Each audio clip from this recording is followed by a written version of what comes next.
Hi guys, இது நம்மளுடைய trip வ்ளாகோடைய கடைசி வீடியோ. ஸோ வாங்க இப்போ வீடியோக்குள்ளே போகலாம். ஜடாயுதரத்தை எடுத்த ஃபோட்டோஸ்லாம் பார்க்கலாமா?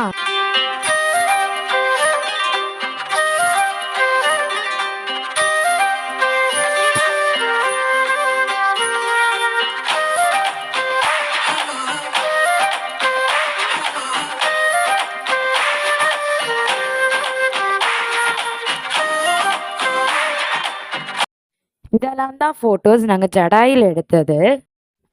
ஜடாயிலிருந்து ரிட்டர்ன் வரும்போதும் நாங்கள் வின்ஸ் தான் யூஸ் பண்ணியிருந்தோம். ஸோ வியூ எல்லாமே செம்மையாக இருந்துச்சு. நாங்கள் கரெக்டாக ஜடாயிலேருந்து கிளம்பும்போது 6 o'clock. நாங்கள் சாப்பிடவே இல்லை. ஸோ நாங்கள் சாப்பிட போகிறோம். நான் ஃப்ரைட் ரைஸ் தான் ஆர்டர் பண்ணியிருந்தேன். நான் எங்கே போகணுன்னு கெஸ் பண்ணுங்கள். லூலு மாலுக்கு தான் போகணும். நான் எதுவுமே பர்ச்சேஸ் பண்ணல. அம்மா தான் சாரீ எடுத்துகிட்டு இருந்தாங்க. அவ்வளோதான் கைஸ், நாங்கள் லூலு மாலை விட்டு வெளில போயிட்டோம். ஸோ அவ்வளோதான், நம்மளோட ட்ரிப் வ்ளாகே முடிஞ்சிடுச்சு.